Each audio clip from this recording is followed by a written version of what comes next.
Shakespeare is a wonderfully interesting and diverse playwright, shown by the countless ways that he's been adapted for different audiences. But for teenagers, Shakespeare can still be seen as inaccessible, confusing, or dull. My name is James, and I am the president of the Uni of Birmingham's Shakespeare Society. And on this Shakespeare Sunday, we'll be looking at how Shakespeare is adapted for teenage audiences. To be true, can't take my eyes off of you.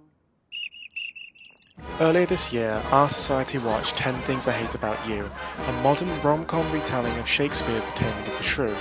The Italian city of Padua becomes an American high school, where Caterina is a high school student and Petruchio is Heath Ledger. So how does this film successfully adapt Shakespeare for a teenage audience? Well, there are three typical strategies that most adaptations attempt in order to pull younger audiences into Shakespeare. The first of these strategies is translation. I burn, I pine, I perish. Of course you do. 10 Things I Hate About You completely rewrites the original script to have contemporary dialect. This appeases teenagers who may be put off by complex language to create more widespread appeal in popular culture. I love my Skechers. That's because you don't have a Prada backpack. Oh. The second strategy is identification. While a teenager may struggle to relate to some old Elizabethan folks, it's a lot easier to draw them in with a more identifiable setting. There's a reason why the plays most commonly taught in schools are those that can feature teenage main characters.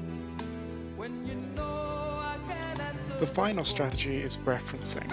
This is the idea of interesting a teenage audience in the original playwright by alluding to Shakespeare, in order to show that he is not as boring or intimidating as they might have expected.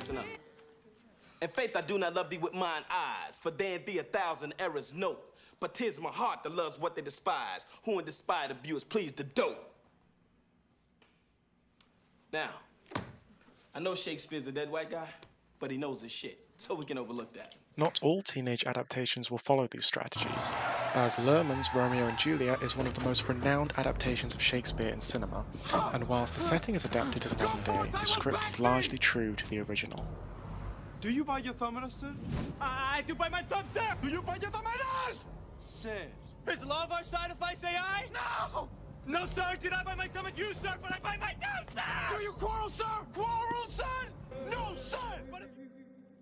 When Baz Luhrmann's adaptation was released in 1996, it was also released alongside a book encompassing both his screenplay and Shakespeare's original text, for the purpose of being used in classrooms.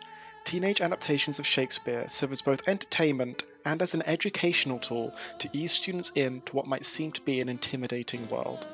All right, anyone brave enough to read theirs aloud? But in almost every teen adaptation of Shakespeare, the plot is reimagined through the eyes of a teenager and set in a school or college. The Edinburgh Companion to Shakespeare suggests the reason for this. If Julia Stiles can learn about herself by rewriting sonnets in 10 Things, then the average teenager might also welcome Shakespeare as a shaping influence. I hate the way you talk to me and the way you cut your hair. I hate the way you drive my car. I hate it when you stare. I hate your big dumb combat boots and the way you read my mind. I hate you so much it makes me sick. It even makes me rhyme. I hate it. I hate the way you're always right. I hate it when you lie. I hate it when you make me laugh. Even worse when you make me cry. I hate it when you're not around and the fact that you didn't call. But mostly I hate the way I don't hate you. Not even close. Not even a little bit. Not even at all.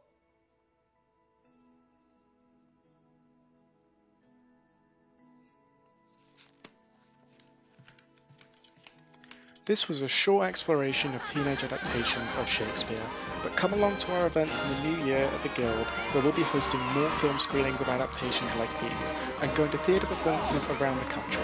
But until then, tune in next week for more Shakespeare Sundays.